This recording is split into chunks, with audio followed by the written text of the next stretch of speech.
Welcome, everyone. We are live with the Martial Arts Experience, Season 3, Episode 5. Now, I know we're coming back after Thanksgiving. I hope everybody had a wonderful, wonderful Thanksgiving with their family. Hopefully, you didn't eat too much, but I'm going to tell you guys, today is a very, very special episode. I'm so honored to have this amazing individual on our show today, and what better way to come back after Thanksgiving. So without further ado, this iconic screenwriter, director, anybody who's a martial arts fan, or a Jean-Claude Van Damme fan, or pretty much a martial arts person regardless, has seen some of these great films. I want to bring him live with us today. And today's special guest is the man himself, Sheldon Lettich. How are you, sir?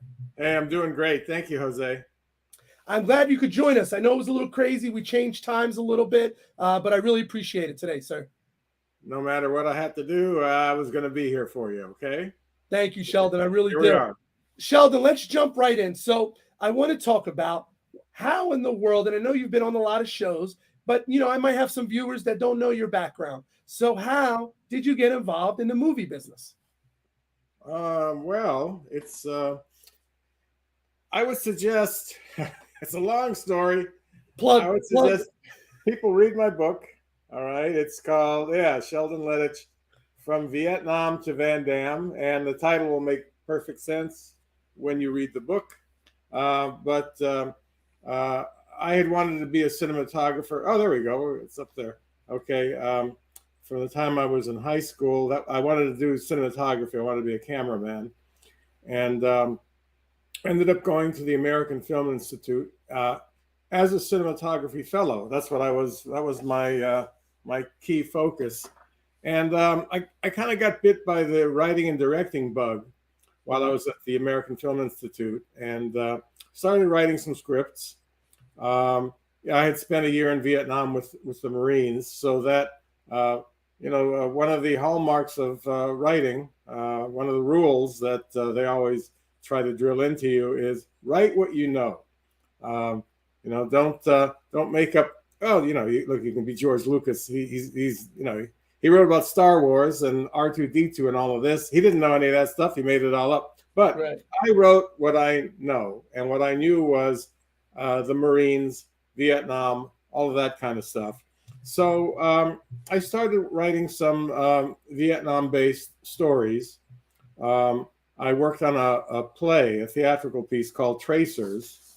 I think actually, I got a little poster up there. So I kind of got my feet wet with that. And then I wrote a little scene for Tracers that we didn't use in the play because it was just too big and cinematic to put on a stage. And I ended up turning that into a little movie called Firefight. So I rented a bunch of equipment. I made it with Frank Dukes is in Firefight. He's actually I made him my lead actor. There's other actors in there too. It's the first movie that Brian Thompson was ever in. We auditioned Brian for it. Philip Rhee is in it. Simon Rhee is in it. It's crazy. We got all these guys. And so I made this little movie, a little 20-minute film that we shot in 16 millimeter, blew it up to 35. That gave me a bit of an entree to be a director. Although before that, I was writing screenplays, and I had some screenplay. People were paying me money to write screenplays. Very little at first, then more and more. For Bloodsport, I ended up writing Bloodsport for a grand total of, I got $2,500 for writing the first draft of Bloodsport. Oh, wow. Got more later. Once it got turned into a movie, then there was a big bump if it actually went into production. But yeah, $2,500. I was writing screenplays back then for $1,500 a pop, and eventually moved into the big leagues. What really got me into the big leagues was not Bloodsport; it was Rambo 3. Stallone had read one of my screenplays, one of my Vietnam-based screenplays. It was called Firebase, and he liked it very much. A lot of people liked it very much, and that pretty much is what got me going as a screenwriter. Basically, Stallone liked the script. He knew I was a Vietnam veteran. he thought I was the perfect guy to work on a Rambo movie with him, which I got to salute him for that. The fact that he actually went for somebody who was a real vet and who hadn't just read about the stuff, but was actually had boots on the ground in Vietnam. So, so I worked on that with him, and that pretty much helped propel my career forward. Bloodsport, even though it's become a cult favorite, and people who watch your show, of course, are all fans of Bloodsport, but that's not the one that really did it for me, because it was a low-budget movie made for Canon Films, which was basically a B movie factory. They were turning out all kinds of choppy sake movies. They were turning out, they're making these Michael Dudikoff ninja movies, Enter the Ninja, and those are classics, Sheldon. Those are classics. But people in Hollywood didn't think that. That gotcha. Perception in Hollywood among the studios could give a shit if you were making ninja movies. Okay, the studios didn't. If you're making, like, first of all, they didn't know who the hell Jean-Claude Van Damme was. You're making this low budget movie in Hong Kong called Bloodsport. Bloodsport sound, it just had a real B movie sound to it back then. Nowadays, you say Bloodsport, and whoa, that's a classic. That's like one of Donald Trump's favorite movies. Okay, but back then it sounded really, really cheesy, really B movie material. So Bloodsport did nothing for me back then. It was all about Rambo 3. The fact that Rambo, the second Rambo, was the top grossing movie of the year, the previous year. So the fact that Stallone chose me to be his co-writer, that really boosted my career quite a bit. And I did end up writing a lot of, I worked on a lot of military themed movies for a while, and then martial arts themed movies after Bloodsport. Sheldon, did you get a chance to work? Was that the only project with Stallone, or was there another one after that? Or well, I worked on 2 projects for him. Actually, when I came in, they didn't tell me it was going to be for Rambo 3. Okay, Stallone had another idea that he wanted to work on, and this was a surprising coincidence because we both had read. There was a magazine called M Magazine at the time. This was like the early 80s.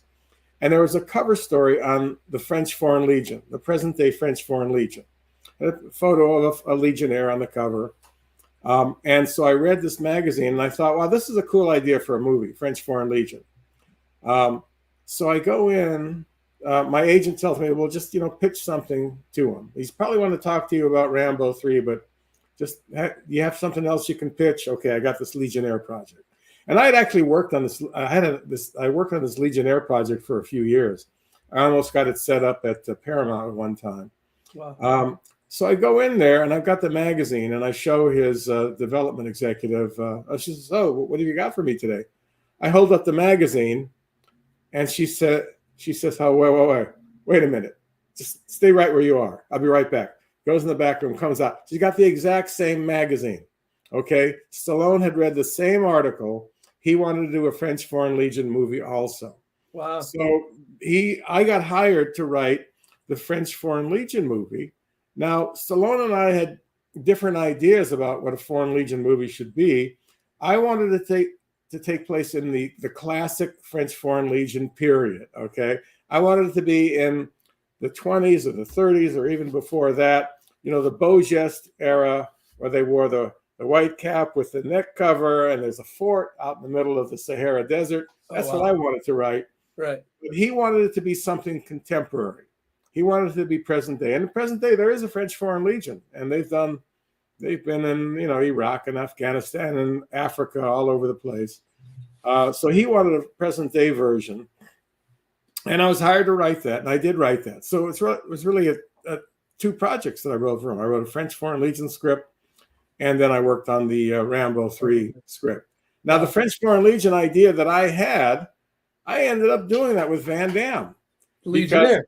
Legionnaire, yeah. Wow. So I had that idea a few years earlier. Wow. And I pitched it to Jean-Claude. I told him, my damn dog's jumping up.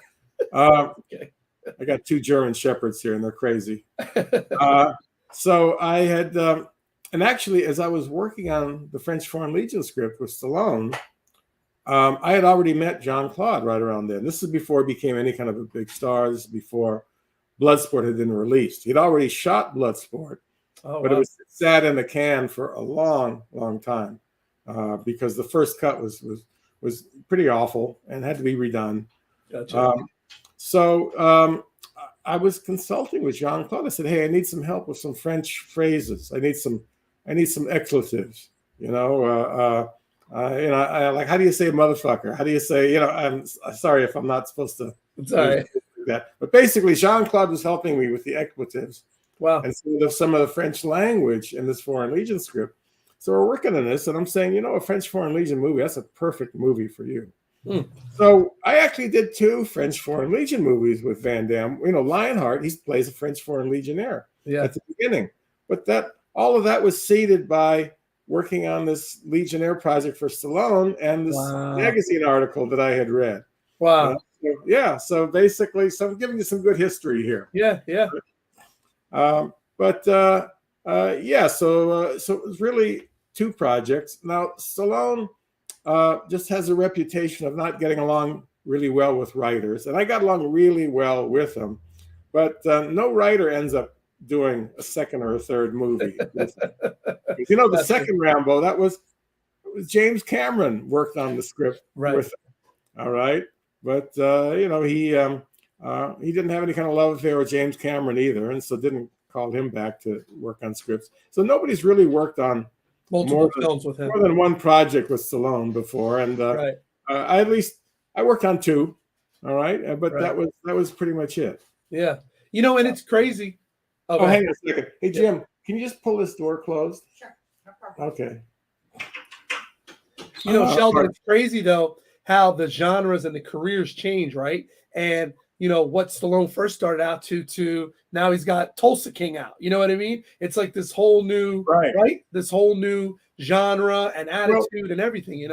It's good that he doesn't stick to the same thing over and over and over again. It's not okay. He had success with Rocky, then he did Rambo, then he did The Expendables. So Stallone is a guy that I admire greatly, and Jean-Claude admires Stallone.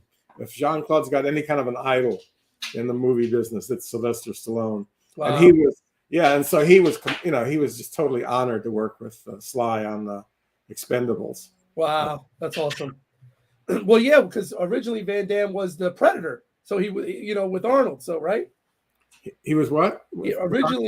Originally Jean-Claude was playing the Predator. He was in the alien costume. He was in that Predator suit. Yeah. And now I've heard different versions of that story. Right. But basically, the suit had the original Predator had long, spindly legs, and basically Jean-Claude, the guy who was playing the Predator, first of all, there was this suit that he had to wear. He could barely see out of it, and then he had to be on stilts. He had to be on stilts to play this Predator, and he said it was very tough to work on the stilts. Right. And then they wanted him to do some kind of a kick or something. And he said, if I do a kick in this suit with these stilts, I'm going to break my leg. And then they tried to convince him, no, you're not. You're going to be fine. Right. This is what he told me anyway. Right. So he quit. Yeah. Okay. He said he quit. Joel Silver says that he fired him. Hang on. Let me get these dogs. No problem, Sheldon. In the garage. Can you give us a little break here? Okay. Yeah. I don't want to bark at me. They're upset that I'm not talking to them. All right, for the viewers, while Sheldon takes care of his dogs. Guys, anybody watching, I know we had a couple viewers. Please feel free to drop a comment if you have a question. The next part, when he comes back, we're going to end up jumping right into his relationship with Jean-Claude Van Damme. I know I got some questions earlier, but there's a lot of films. They have a long history, and we're going to go into that, talking about, obviously the iconic Bloodsport, and then moving on to some of the other films that, he's been working, because he's had into the 2000s, he was still doing films with Jean-Claude. So we will touch base on that when he comes back.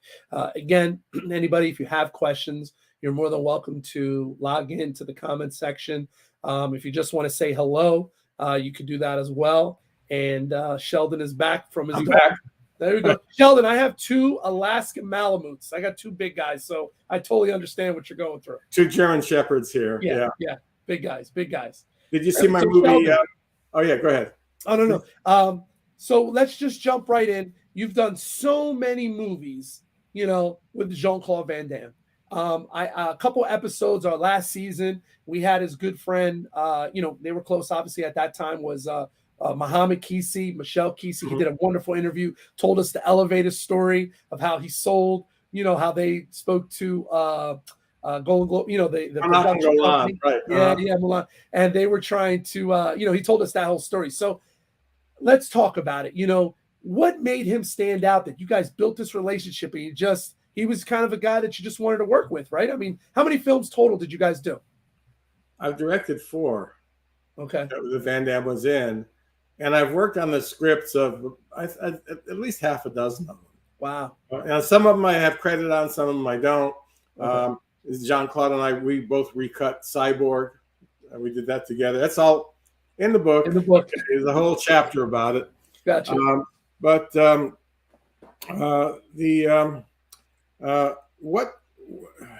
When I first met him, I first was introduced to him on the phone. He was in Hong Kong. The first time I saw him, the first thing I knew anything about him, the producer of Bloodsport, Mark DeSalle, we were looking for an actor who could play this character, Frank Dukes. Had to be a white guy, had to be young, had to be in his 20s preferably, and had to be able to do martial arts on screen. Mm-hmm. Because we didn't have. He's not Captain America. He's not wearing a costume. Right. He's not a ninja. He doesn't have a hood over his head. You're going to see his face, and you want to see him doing some martial arts and not faking it. Because nowadays a lot of the stuff in these superhero movies, it's all faked with stunt people. Right. It's easy to do because they're wearing costumes. But on Bloodsport, no, there's no costume. Basically, it's bare chested. Yeah. So we needed somebody who could really do this stuff, and then Menachem, had that serendipitous meeting with Jean-Claude, right when we were looking for an actor for Bloodsport. So it all just happened. The stars were aligned. We need an actor. This guy fits the bill. He's not an American. That doesn't matter. You'll never know the difference. Right. Who cares anyways? Who cares if he's got an accent? So we got Jean-Claude, and Mark DeSalle had told us. So Menachem Golan found this guy named Jean-Claude Van Damme, and he's in this movie called No Retreat, No Surrender. Why don't you guys go take a look at the movie and tell me what you think? So Frank Dukes and I went to a theater. We saw No Retreat, No Surrender. We were blown away by Jean-Claude. We're saying, yeah, this guy's terrific. He's great. Now, the writer generally doesn't get taken to the set, okay? Especially if you're shooting in Hong Kong. They're not going to pay, for an airplane ticket and a hotel room for the writer, all right? So I didn't come along when they shot Bloodsport. But they were having some script issues. Mark DeSalle was making some changes to the script. Frank and Jean-Claude were not happy with the changes, so they called me. And Frank introduced me to Jean-Claude on the phone. We talked. We got along great. We kind of hit it off. And we both promised, okay, when I'm back in L.A., I want to come see you. And he did that. The day after he got back to L.A., came to my apartment, and we met for the first time. And there was just something very, very special and charismatic about Jean-Claude. There's just something in his eyes. It's just, radiates, movie star, movie hero. There's something about him that makes you think like, this guy is, this guy is Odysseus. He's Beowulf. He's basically, he's Captain America, but he's the real deal. He seems like a real movie hero. And that was what really struck me about him, made me want to work with him, because here's somebody who embodies all those qualities. So we hit it off and we started talking. And I happened to be working for Stallone at the time, working on that French Foreign Legion script. And so I had him come by my office a few times, and we were tossing ideas around. And before you know it, we're doing Lionheart, because then Bloodsport, it made a lot of it got a lot. Yeah, okay, well, we got Lionheart, but Bloodsport is what pretty much got Jean-Claude, is what got his feet wet in the business. Right. And so people in foreign countries, especially, it didn't make much of a splash in America, at least not with movie executives. They really didn't care. Like I said, it was a low budget Canon choppy sake movie as far as they were concerned. But there were foreign buyers that really were impressed with how well Bloodsport did. Mm. One of them in particular was Sami Hadida in France. Mm. And Menachem didn't like the movie, didn't like Jean-Claude, even though he's the one that hired him. What made a difference was Sami Hadida, who has a company called Metropolitan Film Export in France. Sami heard that Menachem was not happy with the movie or with Jean-Claude, and Sami had done really well with No Retreat, No Surrender, which was titled Karate Tiger in France. And I think in a few other, I think maybe Sami might have had it released in a few other European territories. So Sami tells Menachem, look, if you don't want to release Bloodsport in theaters, I'll buy it from you. Okay? Sell it to me. I'll release it. I'll release it in Europe for sure, and we'll find a way to get it released in the U.S. And so Menachem started realizing, well, Sami's got really good taste. If Sami thinks that this guy has got some possibilities of becoming a big star, and thinks that the movie is good, I'll take a chance on it. And they did a test run with Bloodsport in I forgot how many theaters it was, but only on the West Coast of America. It was only in California, Oregon, and Washington. I might have been like 30 theaters or something like that. And it did really well. So then they opened it in the rest of the country, and it did really well there also. Not enough to make the studios take notice. Okay? It didn't make that kind of money, but the studios were not clamoring for Van Damme at the time. That didn't happen until we made Lionheart. Okay? And yeah, Jean-Claude did a few other low-budget films.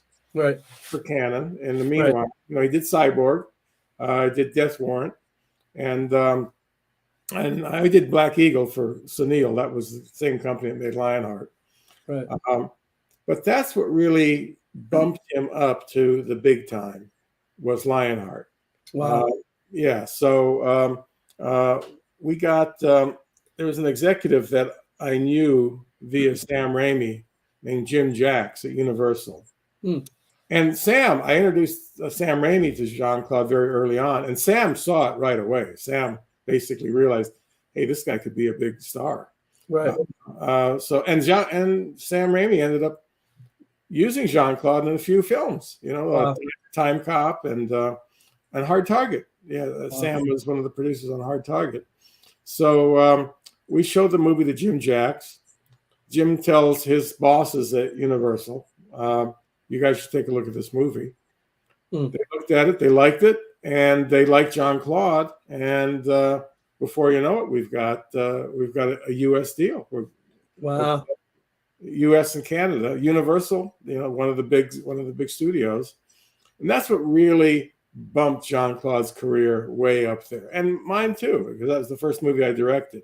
So that movie did a lot for us, and then we went into Double Impact. Almost immediately afterwards. There are other projects floating around, but and it's a long story about Double Impact and how he ended up doing that movie, and how it started out being the Corsican Brothers. It was going to be a Canon movie called the Corsican Brothers, and they decided not to make it. Now, turns out that they were out of money. They didn't say that though. Menachem Golan told me, and I'm quoting here. He said, Van Damme can't play one character. How do you expect him to play two? Okay, so they dropped it. And it's a good story. It's in the book too. But I love telling the story because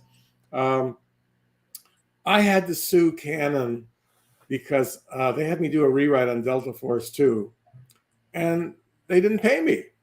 So, which is a very common complaint with Canon. You know, they wouldn't pay people all their money. So I got a litigator and I sued him. Right. That's the only time I've ever sued anybody in the business.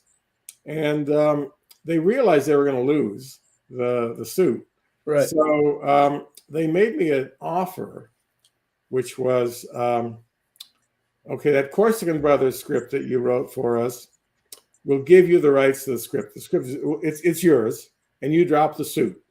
Okay, that's the deal. That's how they were paying you. Yeah.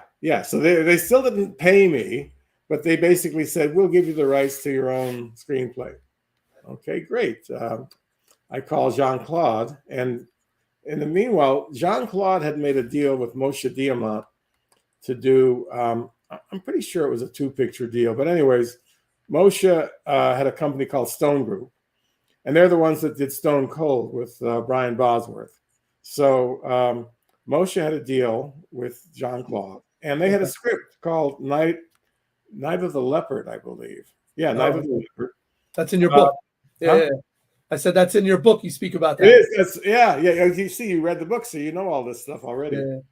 And your readers, your listeners, if they read the book, they'll know. They have all the details. That's right. Night of the Leopard, somehow the script, it fell through. They no longer had Night of the Leopard. And now Moshe he had made all these foreign sales on a Van Damme movie, but had no script. So Jean-Claude calls me and says, hey, the deal on Night of the Leopard fell through. What about Corsican Brothers? And I told him, well, guess what? Menachem's going to give me the Corsican Brothers script if I drop my lawsuit. You sure about that? Yeah, he's going to drop the lawsuit. That's the deal we made. Okay, so how soon is this going to happen? Well, it's going to happen this afternoon. They want me to come over to the office and sign the papers. So basically, I go over, I sign the papers. So I give them, basically, I drop the lawsuit, and they sign their papers, which gives me the rights to the Corsican Brothers. All right. So I tell Jean-Claude, okay, I signed the paper. So I own the script now. Great. Let's go. We're going to go to Moshe's house tonight. His lawyer is going to be there. We're going to make the deal tonight for Corsican Brothers with Moshe Diamant. Okay, terrific. I go over there. I sign the papers, and like the ink was barely dry on the paperwork to drop the lawsuit. And now I'm selling the script to Moshe Diamant. And had Menachem known that, he never would have given me the rights. Right. That would have saved his company. Okay, because they were in some deep shit. That's why they didn't want. That's the real reason they weren't going to do the Corsican Brothers, because they had made too many damn movies. Well, you know all about Canon. They were making. There was one year when they did like 40 movies. They were low budget, mostly low budget, but 40 movies. You know, like 20th Century Fox doesn't make 40 movies in a year, but Canon was doing that. They blew all their money, and they didn't have enough money to make the Corsican Brothers. So that's why they really dropped it. It wasn't because Van Damme can't play two characters. No. Right. He had no money. Right. All right. So anyways, that all ended up working out really well for me and Jean-Claude and Moshe Diamant. Okay. But Canon would have saved their asses had we made that Corsican Brothers movie because it ended up being a huge hit. Yeah, double right. Yeah. That's the breaks, okay? Yeah. That's what it is. Sheldon, real fast, we had a viewer. If you could just say a quick hello. She watches our show all the time. It's Sheila Duquesne. If you could say hello to Sheila. Hey Sheila, how are you? Good to meet you here on the what is this? Is not Zoom. This is a different kind of It's streamed through Facebook and YouTube, but yeah. Oh, okay, all right, great. Well, good to meet you, Sheila. What's your question? She actually just said that she loves Van Damme and she loves her favorite movie. I don't know if you had anything to do with this one. She said JCVD. Did you have anything to do with that one, Sheldon? Or no? I didn't have anything to do with it. Okay. Yeah. All right. She always tunes in though, so thank you. I appreciate that. But that confession that he makes on camera about the drugs and all this, I'd heard that many times. So it was almost like he was rehearsing it. So yeah, I'd heard that whole story, but no, I had nothing to do with the movie. Gotcha. So Sheldon, that relationship still, you said, Double Impact, Lionheart, Bloodsport. I mean, you talked about the Legionnaire. That was a little bit later on. You know, so many films. Do you guys have anything? Are you looking to do anything in the future, or what do you have anything planned? Not with Jean-Claude. We haven't. We don't. We have tried to do a number of things over the years. Generally, my ideas are just too big. Okay, and my ideas are big, but the budgets for the Van Damme movies have been shrinking. Okay, Gotcha. because yeah, he's not the star that he used to be. So I come up with these grandiose ideas. We try and get them set up, and we can't. We just can't get the money to do them properly. So right now, I about a couple of years ago, I was going to do a dog movie called Metro Dog. Oh wow. And it took place in Moscow. They actually have dogs that ride the subway trains in Moscow. Wow. They're called Metro Dogs. Okay, yeah. So I wrote a whole script about Metro Dogs, and there's a perfect role for Jean-Claude playing a Russian cop, like a Metro cop who patrols the metro. Right. And he was very interested in it, and he loves dogs too. So there was a lot moving in our favor, but we just couldn't get the right money together. And Jean-Claude's we didn't have the money to pay him the money that he wanted to be in it, and it was kind of a big movie too. Wow. And then we ran into other issues like shooting on the metros in Moscow. We found out that well, they don't run at night. Okay. You need special permission to shoot there at night. And we had a lot of scenes in the metros with the dog and everything. Right. And then we found out when they said the trains don't run at night, it means they don't even start the engines. So if you want the train to move, we got to get a tractor behind it to push it. Okay. Wow. So yeah, logistically, this doesn't sound like it's going to work out really well. Right. And of course, nowadays with the war in Ukraine, like nobody wants to shoot anything in Moscow. Right. Nobody wants, yeah. And this made Russians look really good. And look, Russians they're good people, but they've got a crazy leader who's leading them to Armageddon. So right. But yeah, so that project's not going to happen in Moscow.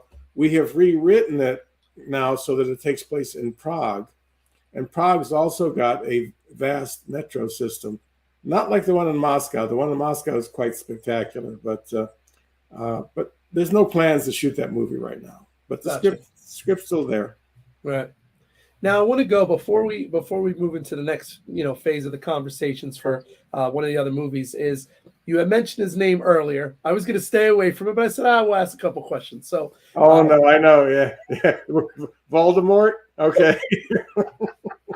I know you did other shows like Viking Samurai and all those other guys. I know some of those guys as well. I know Alan Goldberg. He's a good friend of mine too. So, but I got to say, Bloodsport was a great idea. It was great. You know what I mean? And it served its purpose. But when did it click for you that you were like, you know what I mean? Did you get a gut feeling after the movie, during the movie, or after the first conversation, and you're like, yeah, but it's a great story with Frank? Was there a certain point, or I was going along with the story because I didn't know jack about martial arts or the martial arts world. Okay, I was not a martial artist. I never trained in the dojo.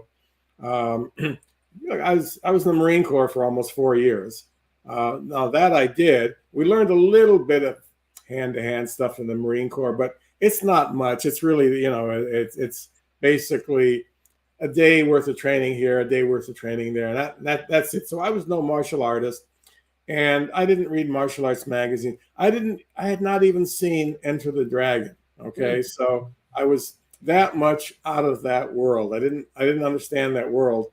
Right. And so I met Frank, and at the time Frank was claiming to be a Vietnam veteran also, and had photos. You saw the photos of him. He's got photos of all these medals on his chest. He didn't earn a single one of them, was never in Vietnam, was never left the country for the Marines. Okay, was never deployed in a war zone. Nothing. And then he claims he was in the CIA and all this stuff. It's just crazy. It's just craziness. But at the time that I met him, he had this article about the Kumite called Kumite, a learning experience. And it was in Black Belt Magazine, right? Black Belt Magazine. So I see this article, I read the article, and I'm thinking, well, if the editor of Black Belt Magazine wrote this article, and there were some caveats with the article also. He's saying, look, we generally check up on things. We've tried to check up on this one. We're not quite sure, but it's a good story. So here it is. And it might be true, and maybe it's not. So if Black Belt Magazine publishes this, who am I to say it's bullshit? Right.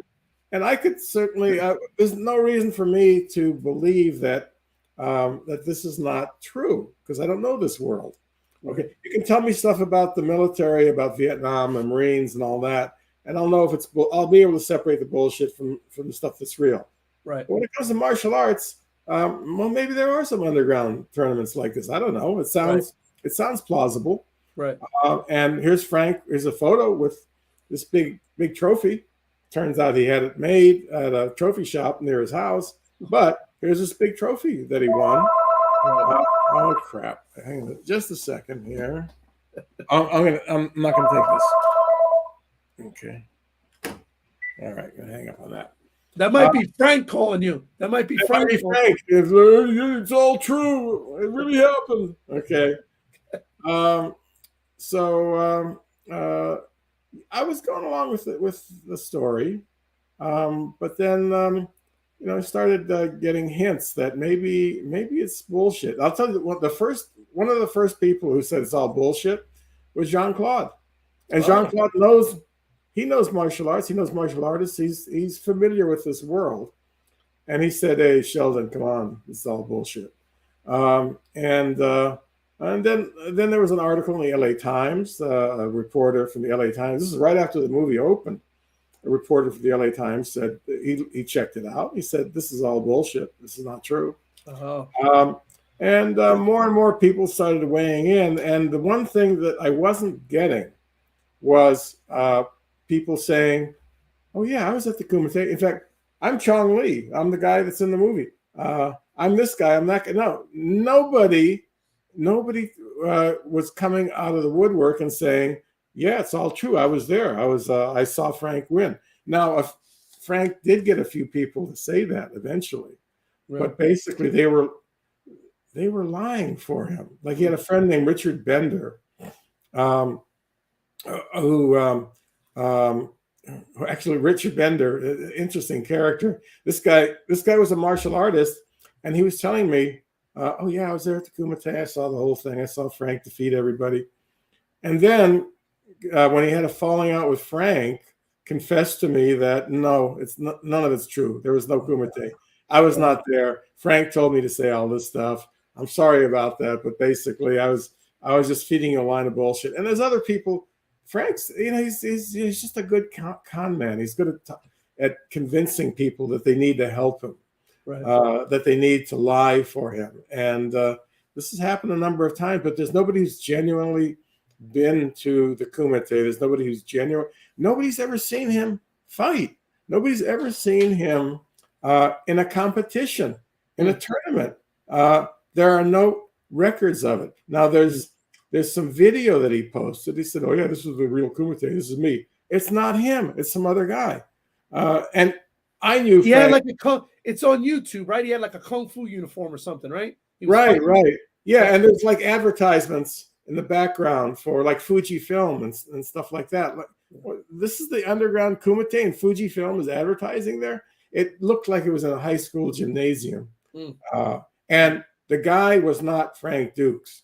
All right. I knew Frank back in the day, and that's not him. So, there are other fighters in the world who have video of themselves fighting. Like Don Wilson's one of them. Okay. Don Wilson's the real deal. All right. He doesn't make claims about the Kumite and winning a sword and all this kind of stuff. But you don't have. He doesn't have to tell you. You see it. Right. And then Frank was actually telling stories about Don Wilson and saying that Don Wilson paid all of his opponents to take a dive.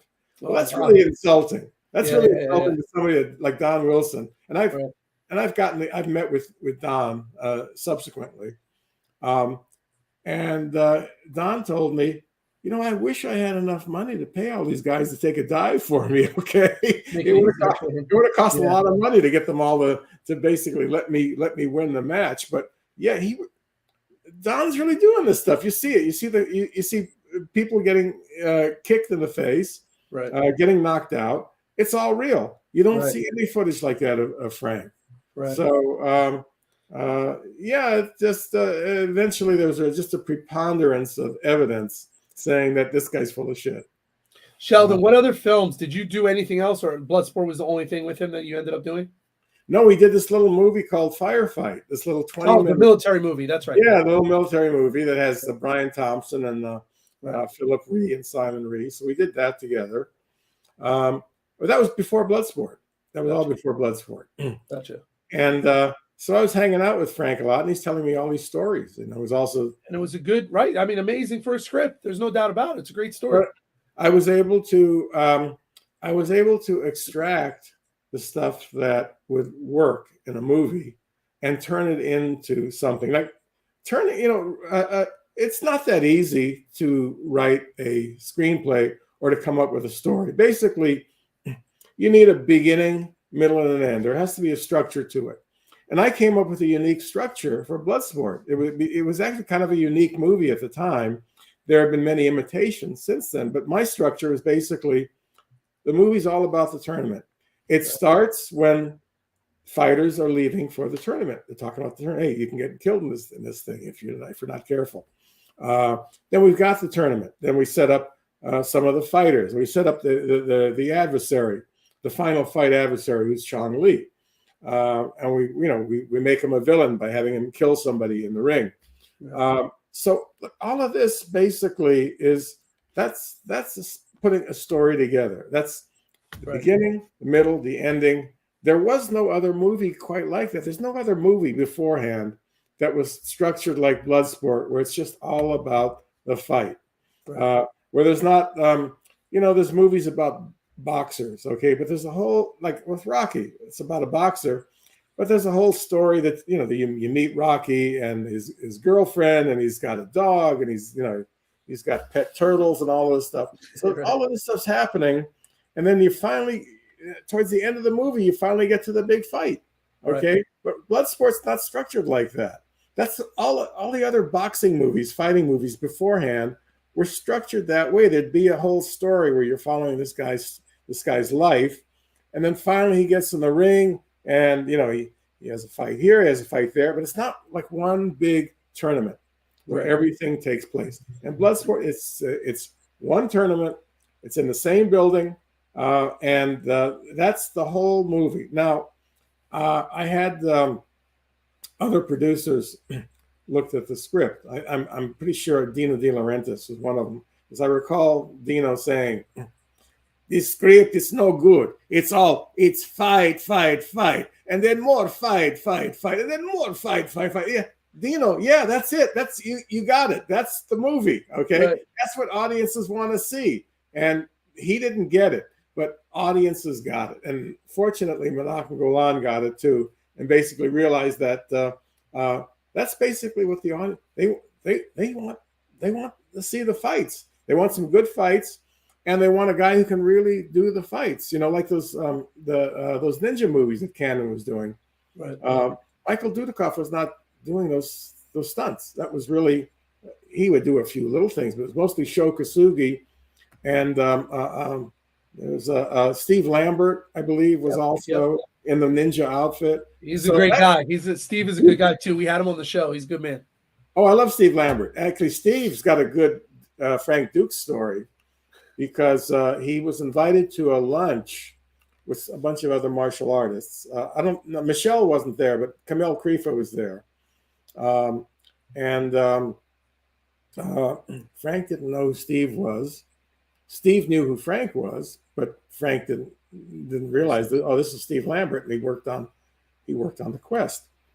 Frank starts telling stories about all of his great feats and deeds and all of his triumphs. And one thing he says is, "Oh yeah, well, I didn't just work on the story of the quest.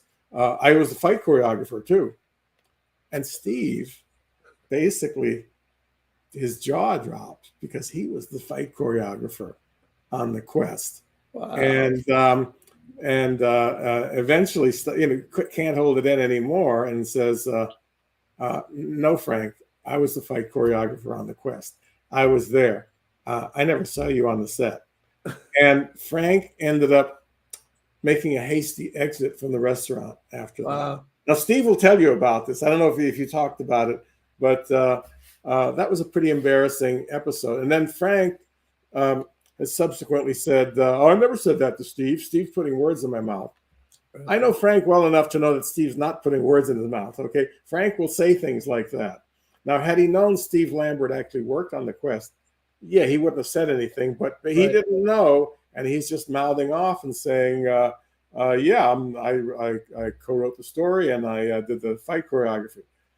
Wow. He loves taking credit for shit that he doesn't do. I was looking on IMDb a while back, and Frank had Jean-Claude and I were gonna give him a shot to work on Double Impact, to do some fight choreography on that one. How long after Bloodsport was that? How many years? That wasn't that long. It was maybe 2 years after Bloodsport. Right. There's dates in the book. You can look up dates. Yeah. But it was definitely a few years after. Actually, Lionheart was in between also. So I did Lionheart, and then we did Double Impact. But the first time I went to Hong Kong to do some scouting in Hong Kong, when they decided I was going to direct the movie, I went with Frank because he knew Hong Kong. I'd never been to Hong Kong before. And then Jean-Claude said, "Hey, take Frankie with you. He'll show you around." Well, Frank was just making a real prima donna out of himself in Hong Kong and pissing off the producers, pissing me off. Also, he was like petty shit. Like he said, "Hey, how come Sheldon's hotel room is bigger than mine?" No, Frank, it's not. They're the same size. It's the same hotel. They've got a certain layout for the rooms. And he was upset because he said I had a bigger room. Just petty shit, like petty shit like that. Right. Basically, so the producers of Double Impact, once the word got back to them, they said, we don't want this guy on the set. We want nothing to do with the guy. So he ended up not working on it, but he was there with me the first time I went to Hong Kong. Wow. So we were going to give him a shot. Jean-Claude and I have really went out of our way to try and help Frank. Oh yeah, so then Frank, the point I was coming to is, I'm looking at IMDb, the credits for Double Impact, and here's Frank Dukes as fight choreographer and stunt coordinator. Well, dude, you were never on the set, okay? Oh man. Yeah, but he basically inserted himself on IMDb to say that he was a fight choreographer and stunt coordinator. So so anyways, that's the Frank Dukes. That's some of the Frank Dukes stories. Okay, I don't want to go on and on with them, but Sheldon, we have another faithful follower all the way from the country of Trinidad and Tobago, which is in the Caribbean. Right. I'm going to bring him. Let me see if this pops in for you. There we go. So he said it was a great show. And he said, how would you describe your personal style of screenwriting or script writing that sets you apart?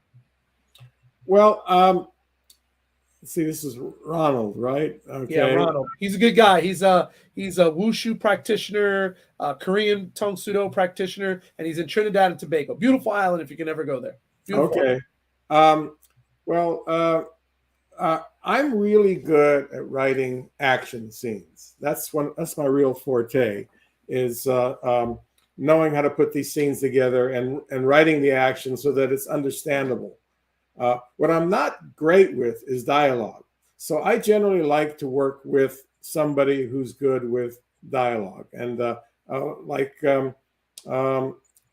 Lionheart, I did a pretty good job with the dialogue, actually. But like on Double Impact, I brought my friend Boaz Yakin over to Hong Kong. We brought Boaz. He's got a lot of credits. Boaz and I co-wrote a movie called Max about a dog. Have you seen Max, by the way? I have not. I have not. Oh, you got to see that one, okay? Because you're into dogs, right? Okay. Yes. Okay. Well, me too. And so that's how I ended up writing Max. But we brought Boaz over for a couple of weeks, and he punched up a lot of the dialogue. He helped a lot with that. So basically, I'm good with structure. I'm really good at structuring a script. I'm really good with the action scenes, which makes me, like I did with Bloodsport. I basically, like the dialogue's not great in Bloodsport. They actually brought in a couple of guys to do rewrites on top of my script. Those are the other guys who got the screenwriting credit on there. Right. They punched up the dialogue. But I came up with the structure, the fights, the order of things. And I came up with the two guys who were chasing after Frank, trying to bring him back to the U.S. That was just a total invention of mine. Wow. And then I used I used that in Lionheart as well. There's two, Michelle Kesey and Voyo Gorick are trying to bring him back. And I used it again in Legionnaire. So the first time I used that notion was in Bloodsport. Right. So that was something that I totally came up with on my own. Frank never said that there were guys on his tail chasing after him. Right. As far as my style, I'm just really good with laying it all out. I'm really good with how the story needs to be told from start to finish. But when it comes to the dialogue, I'm okay with dialogue. I'm not great with it. Okay. That's why when you see like other names, like George Saunders is a guy that I've worked with a number of times. And George co-wrote the Hardcore with me. George was real helpful with the dialogue. We came up with the story together, and we wrote it together. But George is the one that would lay down the dialogue, and then I would basically come up with the structure, and then George would fill in the spaces between the slug lines with dialogue. And that's generally how I like to work. Right. Well, thank you, and we thank Ronald for tuning in tonight.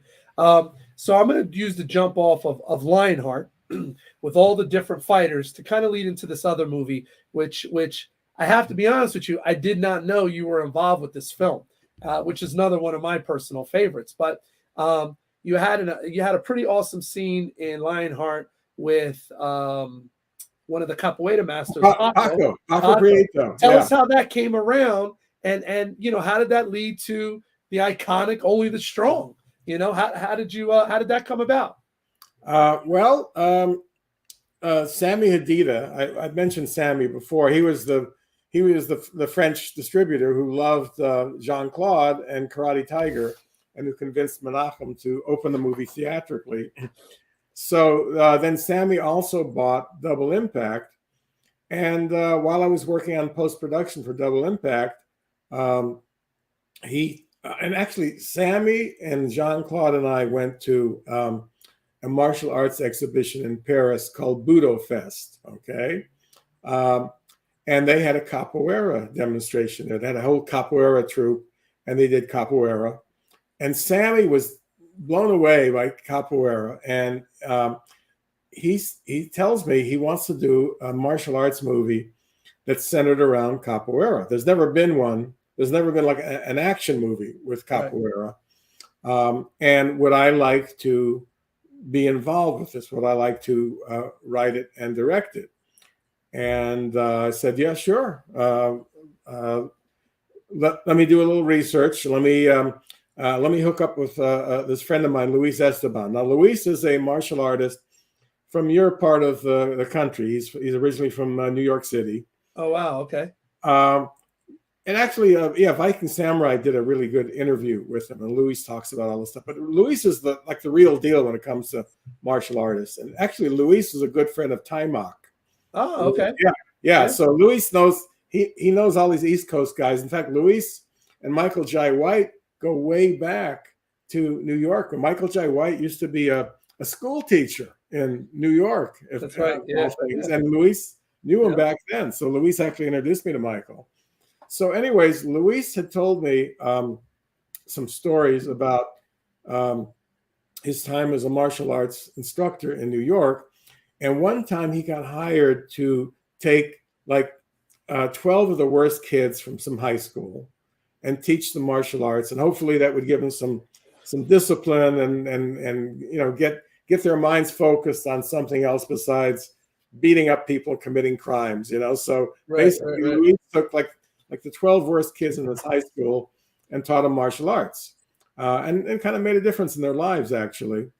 So he had told me about this, and this is before we got hooked up with Sammy in Capoeira. So he told me about this, and I said, "That's a great idea for a movie, by the way. Why don't we write this up as a movie?"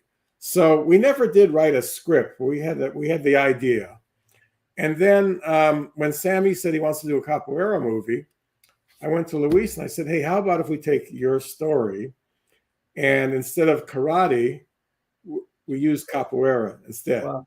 So so we both thought that would work really well. So Luis and I got hired to write Only the Strong, and actually, Only the Strong was a title that Luis had used on some other little project of his. Wow. Luis is also he's also a writer director, and so he had this title called Only the Strong, and I said, let's use that. That'll work really good for this movie. So so we write it up, and we got paid by Sammy, and he had a couple of partners, Stuart Shapiro and Steve Menken, and Sammy had quite a bit of money, and he was also a distributor, so he was able to make some. They were able to make some foreign pre-sales on Only the Strong, based totally upon me directing it. Wow. Because we didn't even have a star. It was just like with Bloodsport, we didn't have a star. Wow. And then Mark Dacascos was introduced to me by his manager at the time. Right.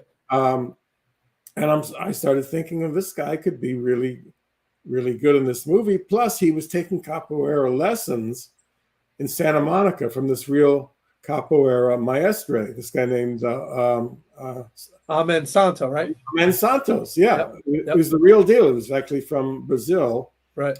So it all started falling into place there. So we had Mark. We wanted Mark to be the star. And there was some resistance because Mark had never starred in a movie before. He had been the villain in, I think it was American Samurai or something. Another, low budget. Well, that was his actual start. Wow. Okay, I didn't know that. Yeah, he was the villain in that. I think it is American Samurai. Yeah, they were basically trying to. Okay, we've used up American Ninja. We've done too many American Ninja movies. We need something new. Okay, let's do American Samurai. All right, great. Yeah. The star of it, I think, was David Bradley, if I'm not mistaken. Yeah. So Mark was the villain in that. And just like with Jean-Claude, I felt I had movie star material in front of me when I was talking to Mark, and he could do. The thing is, Mark could do all of the physical stuff. And not just the capoeira. He could do the, he could fight with sticks. He could, he could use a staff. He could do all this, and plus he could do gymnastics. Right. See, one thing about Van Damme, he's great with the kicks and the punches, but he can't do weapons. He can't do. You ever see Van Damme using nunchucks or sticks? No, he's not good with that stuff, and so he stays away from it because he knows he's you've really got to spend some time learning how to do this stuff. Yeah. And Mark knew how to do it all because his dad was Al Dacascos. Right. His mom was a martial artist, so he came from this. He had a perfect background, and we ended up having to shoot a screen test because we didn't have enough money to do the movie at first. We needed a budget. We worked out some numbers, and I figured, we need at least $5 million to do this movie, to do it properly, to have enough days. And we didn't have that.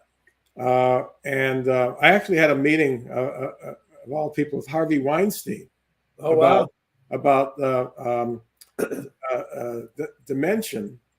getting involved for half the money. But Harvey and his brother only wanted to put in $2 million. We needed 2.5. Right. Okay, so that didn't work, and then somebody got it was Sammy or his partner Gregory got it to 20th Century Fox, and suddenly we had a bite from 20th Century Fox, a big studio, and they were actually willing to put up the $2.5 million. But the one thing we had to do was convince them that Mark Dacascos could be the lead in a movie. Right. So I actually shot a screen test. We shot it on 35 millimeter film. So we'd have this big ass camera in front of Mark. So, if just to make sure he's not intimidated by a 35 millimeter camera. Right. And, we had him do some acting scenes and some martial arts scenes. And we convinced Fox. Apparently, see, here's something else that was going on too.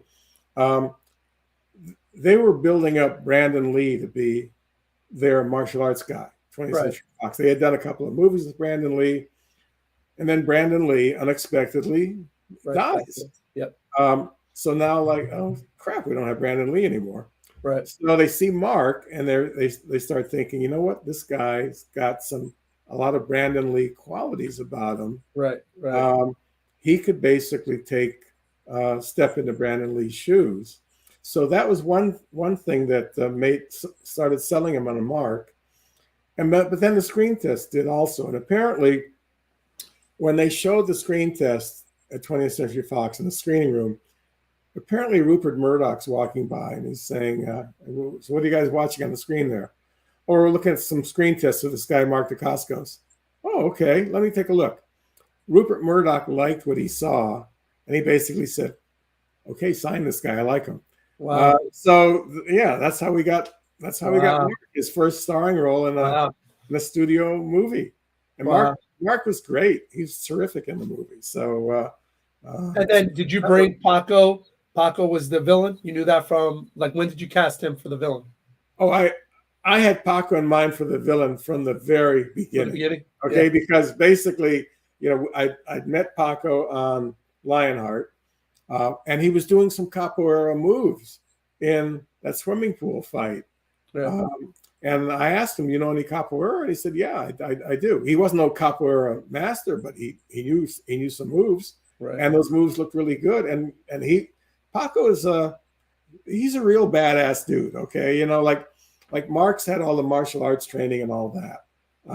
But Paco's a guy that you don't want to get into a real barroom brawl with Paco, okay? Because I've heard stories about Paco I've met a lot of his friends from Mexico, and they got stories about, somebody insults Paco's wife in a bar, and he'll tear the bar apart, beat the shit out of 8 guys, okay?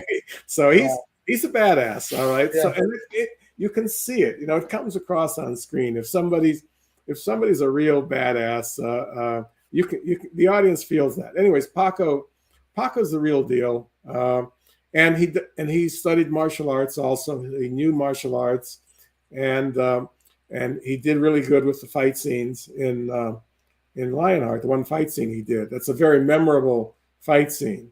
I basically wanted to use Paco in the film, and I was the director, and people said, okay, fine, let's. He had a great look. I mean, his look, right? He was taller. He had the ponytail. I mean, he had everything going. He had a nice thick accent. It was great. He did great. Yeah, he's scary. Yeah. When you see Mark and Paco facing off in that movie, and you kind of feel for Mark. Like, hey, Mark, hey, dude, be careful. This guy can kick your ass, and he does. We do that in the movie too. Yeah. But you don't want to mess with this guy, Paco. Do you still connect? Like, so, you get to work with so many stars. Do you still kind of keep connections, or does it kind of fall off after the years? There's a few people that I have remained very close friends with, and Paco's one of them. Wow. Brian Thompson's one of them. I stay in touch. I stay in touch with folks. Wow. But awesome. Like Paco and Brian, they're like, they're buddies who come over to my house all the time. So wow. Stay in touch. That's awesome. So I ask you, and I feel, Sheldon, tip of the iceberg. We've literally been talking over an hour now, and I think we could keep going. But I want to ask you a couple things. Out of all the projects, and this is a tough question, out of all the projects, do you have, this is my favorite movie, this is the worst movie, and I want to forget I ever did it? Do you have two of those? Do you have your best and your worst? The worst, I've got no problem. I can tell you what the worst is right off the bat. Okay, that's The Last Patrol. Okay. That's this movie I did in Israel with Dolph Lundgren. And again, it's discussed in detail in the book why I had problems with it. It was a terrible script. And Dolph and I both agreed, like, hey, this script's not good. And I promised Dolph, I'm going to fix this up before we shoot. Okay, trust me.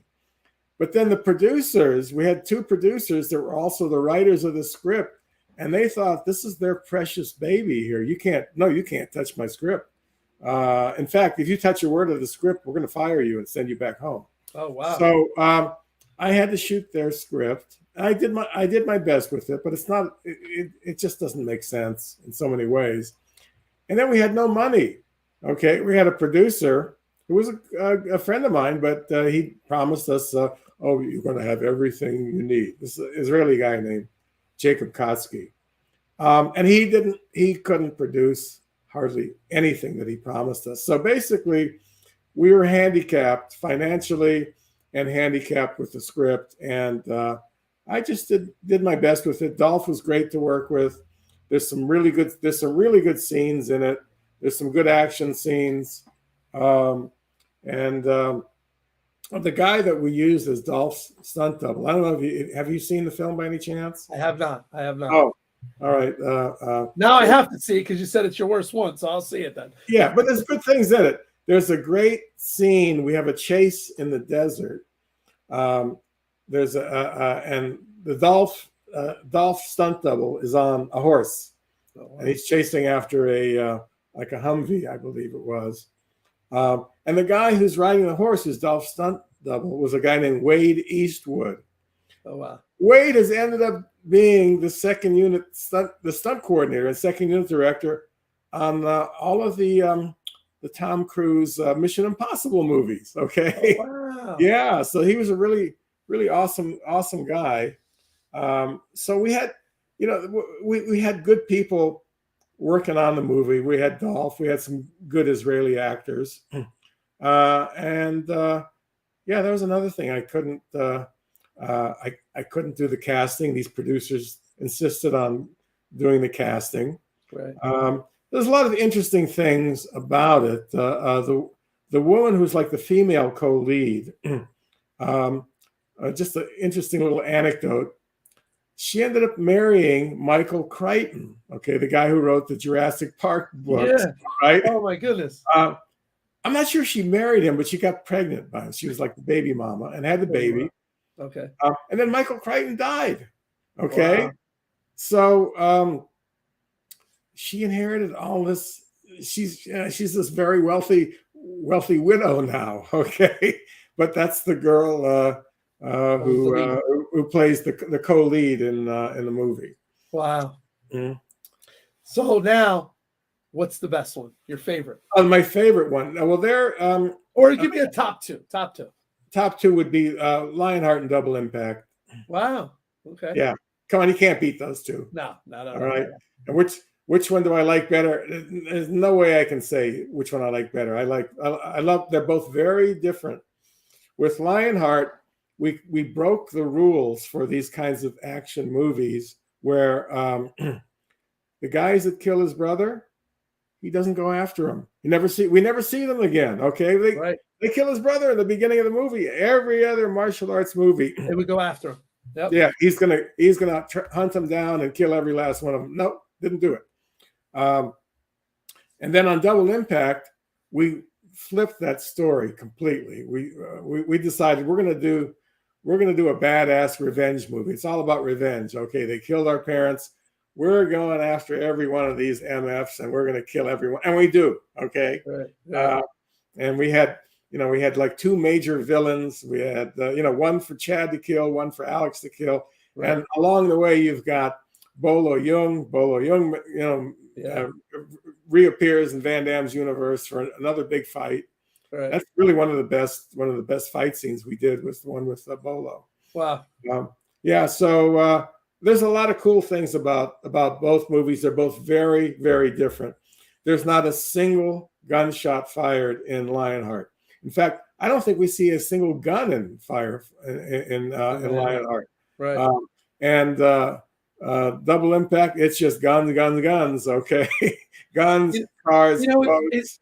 It's crazy remembering those movies, and I've seen most of them. I didn't see the last one you said, but from Double Impact to Lionheart to Bloodsport, and I remember being younger and watching them, and you're gonna laugh. I actually, watching Lionheart, and when the crowd starts clapping to get him back up, that was emotional. That was emotional. Like you're like, yeah, get him, and you got drawn into that movie, and You didn't really know too much about Attila, right? To be honest, it wasn't like he was this main villain from the beginning to the end. Right. Video, and then at the end, and then, you hated him right away, right? Right after everything. And the relationship, with Van Damme and, it was just crazy. But I remember that emotional. Yeah, you basically empathize with the characters. Yeah. That's why that movie works so well, because you want to see Jean-Claude's character prevail. Yeah. Okay. Yeah. And we have no villain that we build up from the very beginning. It's just another opponent in a fight, but it's all about him winning that fight and being able to help his family. And by the way, when you were in the theater, during that clapping scene, did the audience start clapping along? They did. Because I've sat in a few audiences where they start clapping along. So that means you really got them. Yeah, that audience. That's special. And but when you're doing and you're directing and you're writing, you vision it, but you don't know it's really going to happen like that, right? And then the first time that you see it, like, did you feel like, yeah, this is what it was supposed to be, or do you still not know until months later? You hope that it's going to work, right? Until you see it with an audience, you really don't know. Right. You have a good idea that this is going to work, but you just don't know for sure. And there's nothing better than seeing that they're actually with it. They're actually with the movie. They're actually laughing when they're supposed to laugh. They're cheering when they're supposed to cheer. They're clapping when they're supposed to clap. So that's the magic. That's the best feeling of all when it comes to making movies, to know that the audience is with your movie and they're loving your movie. They're loving your characters. They're hating the villains. And and it's like with at the end of Double Impact, when the two main villains die, the one guy falls off the crane. Yeah, the audience goes crazy. Okay, so you want that. Absolutely. Sheldon, I want you to leave us with this. So, what's the best advice you can give of let's say a current, someone trying to break into the business that has this vision? They're like, I want to be a star. I want to try to get in the movies, or, hey, I want somebody to, read my script. What's the best advice you can give them? Is to just keep doing things. Do something. Basically, you want to be a writer? Write. I wrote lots of scripts before I started getting some kind of traction in the business. Lots of scripts. I was writing scripts for Leon Isaac Kennedy for $1,500 a pop. Okay. Or even if nobody's paying you, just write the script. Just do something. Like my little movie Firefight. Okay. I decided I want to actually make this movie. I'm going to direct it. Okay. I raised the money. I did everything to put it together, hired the people. But I'm the one who was basically the prime mover on making that happen. But I did something. In just a second. Okay, I'm going to hang up on this. All right. So if you want to make movies, you want to be a director. Nowadays, it's so much easier because back then, you had to rent equipment. I had to get 16 millimeter equipment. Nowadays, you got an iPhone. People have shot entire feature films on iPhones. On iPhones, yeah. And so nowadays, it's really easy. Oh, crap. Hang on a second. I'm sorry about that. Hello?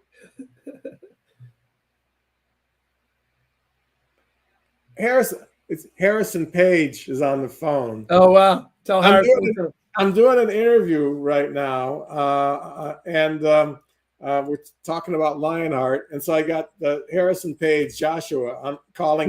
We got to get Harrison on. We got to get him on next week. Well, we'll do it. All right. So I'll hook you up with Harrison. Harrison, can I call you back in a few minutes?